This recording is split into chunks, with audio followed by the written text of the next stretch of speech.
Hello friends, good morning to all of you because this is the morning time and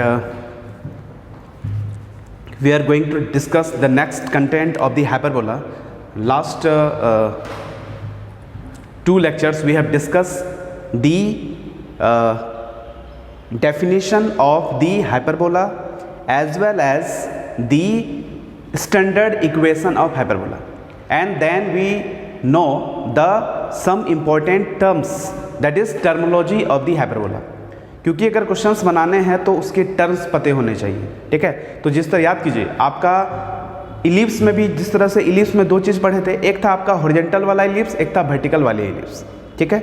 वहाँ पे क्या होता था कि ए बड़ा होता था बी से, तो हम लोग बोलते थे कि ये हॉरिजॉन्टल वाला इलिप्स है, लेकिन वही अगर बी बड़ा हो जाता था ए से तो बोलते थे ये इलिप्स जो है आपका वर्टिकल वाला है। तो उसी तरह यहाँ पर हाइपरबोला में भी एक होता है हाइपरबोला जो कि आपका हॉरिजॉन्टल दिख रहा है, जिसका जो फेस होता है, एक होता है लेफ्ट की तरफ, एक होता है राइट की तरफ खुला हुआ होता है, ठीक है। दो ब्रांच होते हैं हमेशा।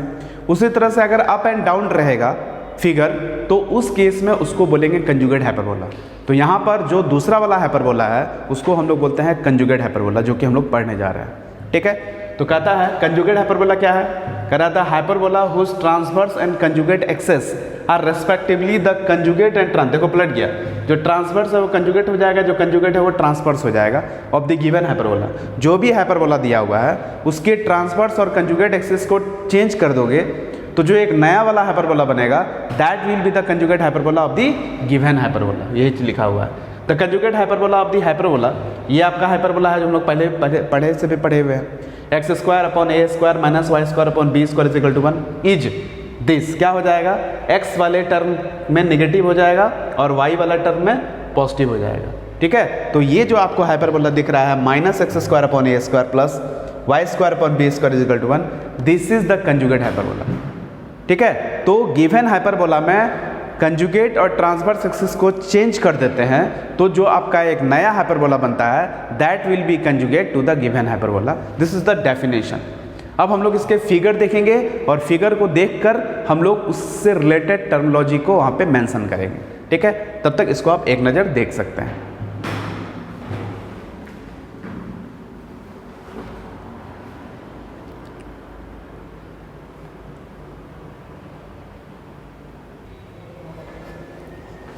चलिए इसका हम लोग फिगर देखते हैं। मैंने पहले भी कहा था कि अप और डाउनवर्ड जो रहेगा फिगर वही होगा आपका कंजुगेट हाइपरबोला। तो this is the conjugate hyperbola, ये फिगर आपको दिख रहा है। एक ऊपर की तरफ इसका ब्रांच रहेगा और एक ब्रांच नीचे की तरफ रहेगा, ठीक है। ये सेंटर होता है जिसको हम लोग सी से इंडिकेट करते हैं। मैं सारा चीज़ मेंशन करते जा रहा हूँ। इसमें पहला नंबर जो होता है इसका सेंटर, तो सेंटर को हम लोग सी से इंडिकेट करते हैं और यहाँ सेंटर जो है 0,0 है, क्योंकि खुद एक्स एक्सिस और वाई एक्सिस ही इसका कंजुगेट और ट्रांसवर्स और कंजुगेट एक्सिस है, ठीक है। ये हो गया, तो ये सेंटर सी हो गया। इसको हम लोग बोलते हैं वर्टिसेस। तो एक हो गया ए और एक हो गया ए डैश, ठीक है। तो दूसरा लिखेंगे हम लोग वर्टिसेस। वर्टिसेस ए हो गया, तो ए का कोऑर्डिनेट हो जाएगा 0, बी और ए डैश का कोऑर्डिनेट हो जाएगा 0,-b, ठीक है। चलिए तीसरा नंबर। अब हम लोग लिखते हैं length of conjugate axis. Length of, पहले ट्रांसवर्स एक्सिस कितना हो जाएगा, तो उल्टा हो जाएगा 2b। चौथा नंबर फिर हो जाएगा लेंथ ऑफ कॉन्जुगेट एक्सिस, ये हो जाएगा आपका 2a, ठीक है। चलिए आइए पांचवा नंबर। अब हम लोग आते हैं फोकी। तो हमको पता है एक फोकस यहाँ रहेगा और दूसरा फोकस यहाँ रहेगा, ठीक है। तो फोकी का कोऑर्डिनेट क्या लिखेंगे, यहाँ लिखेंगे फोकी। एक हो गया s जो कि हो जाएगा 0,be और दूसरा हो जाएगा s डैश, ये हो जाएगा 0,-b। क्योंकि ये y एक्सिस में है इसलिए x कोऑर्डिनेट आपका 0 हो जाएगा। चलिए 5 नंबर के बाद 6 नंबर। अब आता है डिस्टेंस बिटवीन फोकी। डिस्टेंस बिटवीन फोकी ये कितना हो जाएगा, तो 2be हो जाएगा। 6 के बाद आते हैं 7 नंबर। आते हैं अब अब आते हैं डायरेक्ट्रिक्स। Equation of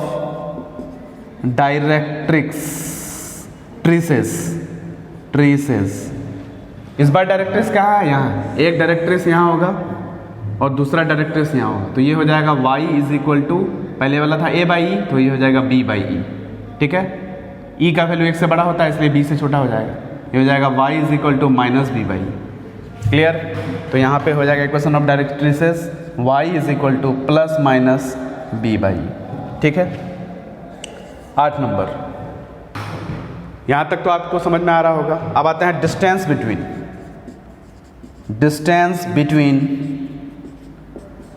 directrices. कितना हो जाएगा जी? तो हो जाएगा 2b बाई ई हो जाएगा। चलिए यहाँ तक देखिए, फिर आगे बात करते हैं।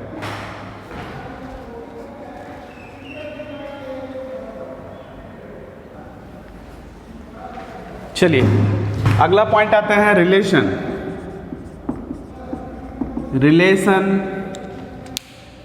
एमंग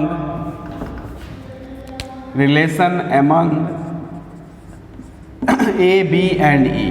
क्या हो जाएगा? तो इस बार A square is equal to हो जाएगा B square E square minus 1। Clear? चलिए आइए, तो ये एक रिलेशन है जिसको हमको याद रखना है। अब यहीं से मेरा आ जाता है इसेंट्रिसिटी। तो इसेंट्रिसिटी अगर इस फॉर्मूला से निकालोगे तो हो जाता है A square plus B square divided by B square. तो दिस इज द इसेंट्रिसिटी, और ऑब्वियसली ये जो भी होगा ये 1 से बड़ा होगा। ठीक है, आते हैं 11 नंबर। अब आते हैं हम लोग इस लेंथ ऑफ लेटस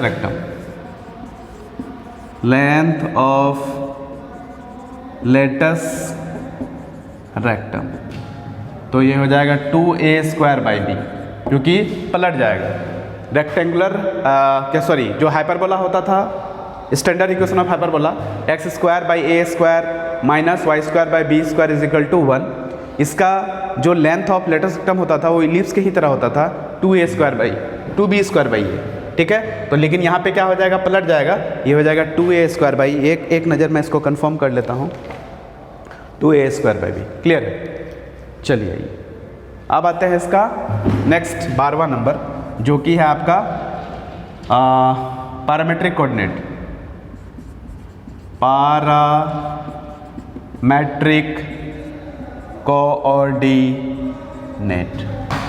इससे पहले जो पैरामेट्रिक कोऑर्डिनेट था वो था आपका a sec theta b tan theta. ठीक है, यहाँ पे हो जाएगा आपका b tan theta a sec theta, पलट जाता है b tan theta a sec theta हो जाता है। a tan theta b sec theta, sorry a tan theta और b sec थीटा हो जाएगा। ये इसका पैरामेट्रिक कोऑर्डिनेट हो गया। ठीक है, और चाहे तो बहुत सारा चीज़ लिख सकते हैं, जैसे मान लीजिए कि आपका एक और चीज़ लिख सकते हैं इसमें, फोकस से डिस्टेंस, किसी पॉइंट का फोकस से डिस्टेंस क्या होगा।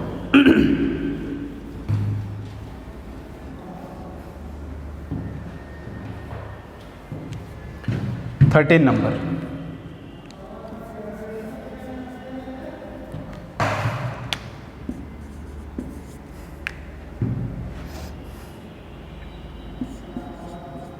फोकल रेडियाई, ठीक है, of the point P coordinate x1, y1 कितना हो जाएगा? तो एक हो जाएगा तुम्हारा PS, जो कि हो जाता है EY1 माइनस बी, और एक हो जाएगा PS डैश, ये हो जाएगा EY1 प्लस बी। ये भी बहुत इंपॉर्टेंट है क्योंकि क्वेश्चंस बनाते वक्त आपको क्या होता है, इसका यूज करना पड़ता है। अब अगर आप PS डैश में PS घटाएंगे तो आपको ऑब्वियसली 2b मिल जाएगा, जो कि आपका क्या हो जाता है, जो कि आपका डेफिनेशन हो जाता है किसका जी?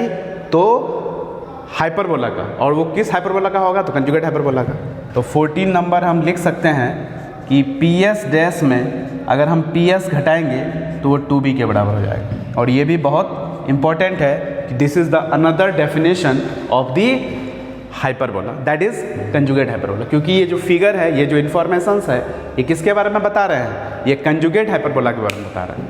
तो क्वेश्चन किसी से भी रह सकता है, इसलिए आपको सारा इन्फॉर्मेशन आना चाहिए कि ये हाइपरबोला है या फिर ये कंजुगेट हाइपरबोला है। ठीक है, तो this is the complete definition and information about the conjugate hyperbola of the given hyperbola x square upon a square minus y square upon b square is equal to 1.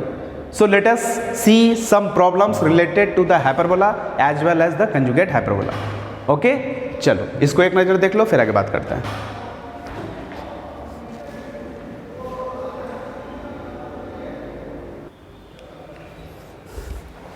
Hello friends, ये एक basic question है hyperbola से related. Hyperbola भी एक conic होता है, ये हमको ऑलरेडी पता है। और किसी भी कोनिक का इक्वेशन लिखने के लिए हम लोग को तीन चीज़ चाहिए, डायरेक्ट्रिक्स, फोकस और इसेंट्रिसिटी। वही अगर पैराबोला का क्वेश्चन रहता है तो इसेंट्रिसिटी भी नहीं चाहिए, वहाँ पे दो ही चीज़ चाहिए था। लेकिन इलिप्स लिखना है, हाइपरबोला लिखना है, यू हैव 3 इसेंशियल टर्म्स। ठीक है, if you have to find the या if you have to write the equation of a hyperbola, क्या क्या है? तो एक डायरेक्ट्रिक्स चाहिए, दूसरा फोकस चाहिए और तीसरा इसेंट्रिसिटी चाहिए, जो कि इस क्वेश्चन में ऑलरेडी दिया हुआ है। ठीक है, find the equation of hyperbola, कुछ directrix is this, focus is this and eccentricity is √3, जो कि खुद एक से बड़ा है, तो मतलब हाइपरबोला का इक्वेशन होगा। तो इसमें क्या करते हैं हम लोग, इसका सॉल्यूशन करेंगे और जो बेसिक डेफिनेशन है कोनिक का उसको यूज करते हैं। ठीक है, तो एक वेरिएबल पॉइंट रहता है P जिसका कोऑर्डिनेट रहता है x, y, और एक फिक्स पॉइंट है S जिसका कोऑर्डिनेट है 1, 2, और एक डायरेक्ट्रिक्स है जहाँ से लेंथ ऑफ परपेंडिकुलर हम लोग लेते हैं इस पॉइंट का।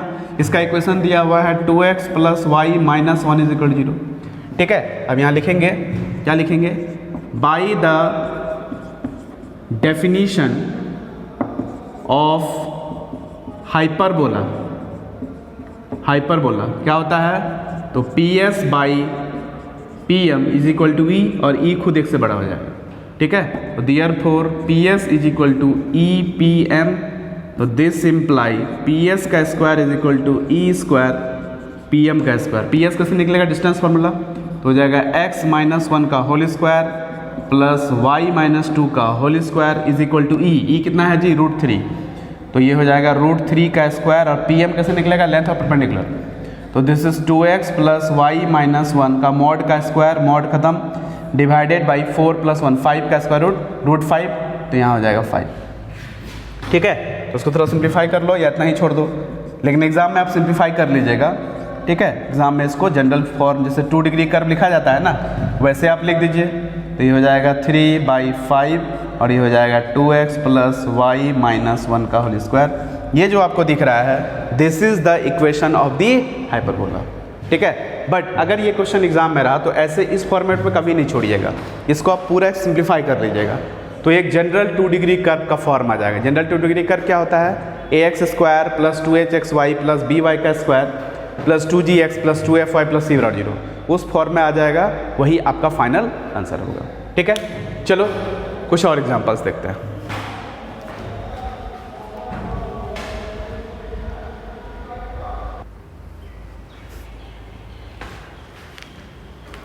हेलो फ्रेंड्स, चलिए क्वेश्चन है, इसी तरह का क्वेश्चन जनरली आपके एग्जाम में पूछे जाते हैं।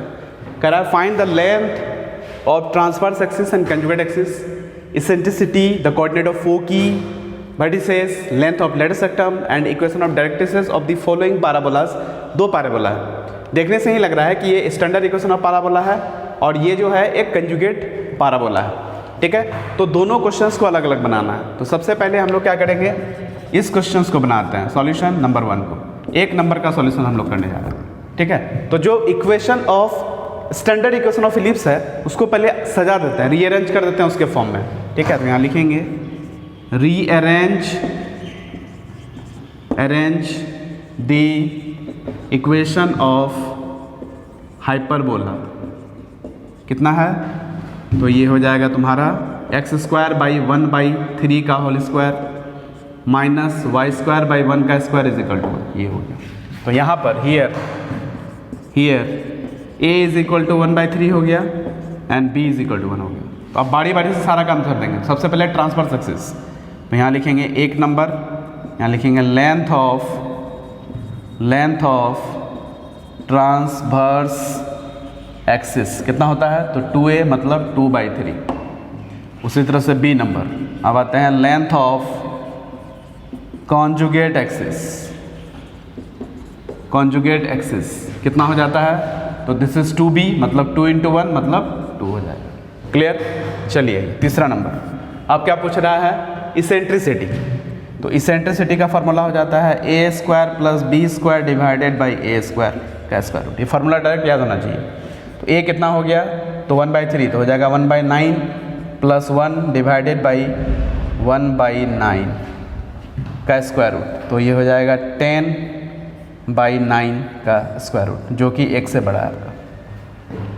क्लियर। 10/9 सॉरी ये 10 होगा ना, √10 हो जाएगा सीधे। दिस इज √10 जो कि 1 से बड़ा है। चलिए इसेंट्रिसिटी हो गया ABCD। इसेंट्रिसिटी के बाद कोऑर्डिनेट ऑफ फोकी क्या होता है, तो फोकी हो जाता है आपका AE, ± AE, 0। तो हो जाएगा ± a मतलब 1/3 तो हो जाएगा √10/3, 0। फोकी निकल गया। ABCDE। फोकी के बाद वर्टिसेस क्या होता है, ± a, 0। तो हो जाएगा ±1/3, 0। वर्टिसेस निकल गया आपका। ठीक है। वर्टिसेस के बाद क्या आएंगे, लेंथ ऑफ लेटर सेक्टर। यहाँ लिखेंगे लेंथ ऑफ LR कितना होता है, तो 2b² a। तो हो जाएगा 2b का स्क्वायर 1 और a का वैल्यू हो जाएगा 1/3, कहने का मतलब हो जाएगा 6। तो लेंथ ऑफ लेटर सेक्टर कितना हो गया, 6 हो गया। अब आते हैं इक्वेशन ऑफ डायरेक्ट्रिक्स। ये कितना होता है जी, तो x ± डायरेक्ट्रिसेस क्या होता है, तो a/e। तो हो जाएगा ± a मतलब कितना हो गया, तो 1/3 और e का मतलब होता है √10, तो 1/3 √10। तो these are the complete informations, ठीक है, about the hyperbola 9x² - y² = 1, and this is the standard equation of hyperbola, and we already know that the terms, that is terminology of the given hyperbola, so we can easily write the informations which are asked in these questions. So likewise you can find out all the terms related to this conjugate hyperbola। ठीक है, तो इसको भी लिख के बता देते हैं, इसको एक नज़र आप देख सकते हैं।